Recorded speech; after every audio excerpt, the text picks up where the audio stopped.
Tungkol nga dito sa pang-aabuso, pagsasamantala, ibigay sa atin. Nabanggit nga kanina, kilala raw ng mga municipal agriculture officers kung sino ang mga trader na ito. Ibigay sa ating pangalan, papatawag natin para magpaliwanag. Ang maliwanag dito, hindi natin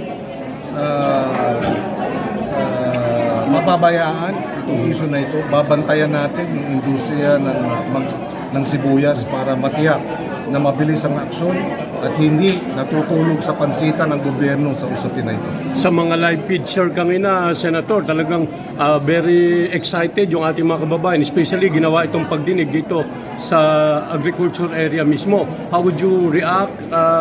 Kailangan talagang pumunta tayo dun sa kung nasaan yung mga magsasaka natin. No? Kaya ako'y nagpapasalamat, full force ang mga taga Nueva Ecija, bumiyahe pa ang mga taga Mindoro para makasama tayo rito.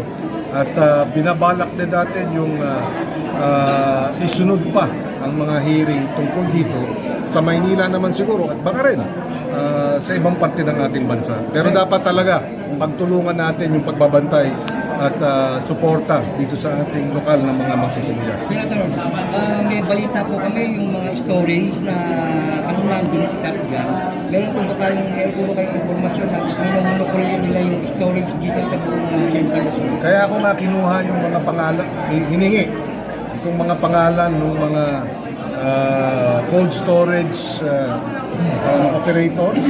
Papatawag din natin sila, papapaliwanagin natin sa kanila dun sa paratang na may mga kasabwat para hindi mabigyan ng espasyo ang ating mga magsasaka dahil inuuna nila yung mga trader at inuuna nila yung advance payment para mapuwersa yung ating mga magsasaka na ibenta sa murang halaga kaysa sa mabulukan.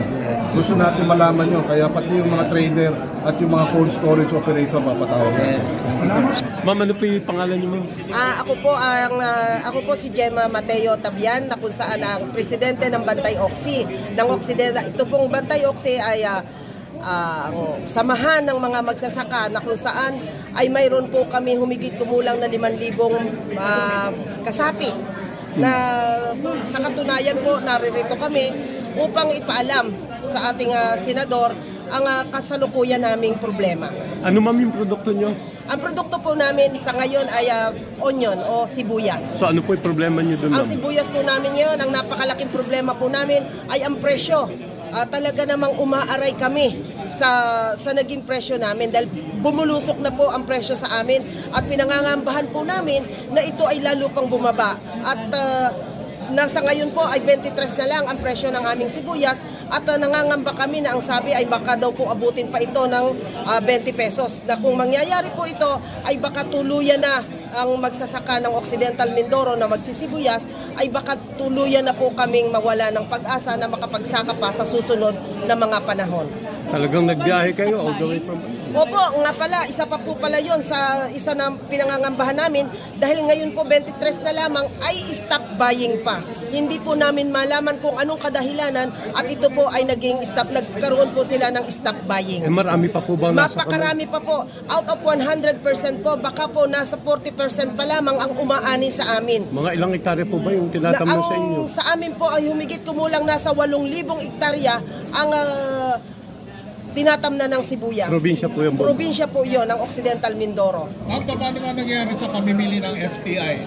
Ang pamimili po ng FTI, March 5, ay nagkaroon po kami ng dialogo sa kanila na kung saan ay ipinangako nila at iyon naman po ay in-announce ni Secretary Laurel na mamimili ang DA sa pamamagitan ng FTI. Kung kaya ang amin pong mga magsasaka ay umasa na mamimili ang FTI sa amin. Pero... Sa ngayon po, subalit wala pong naging show. Ang hanggang sa kasalukuyan ay walang show ang FTI sa amin sa pinangako nilang pamimili ng sibuyas. Thank you very much.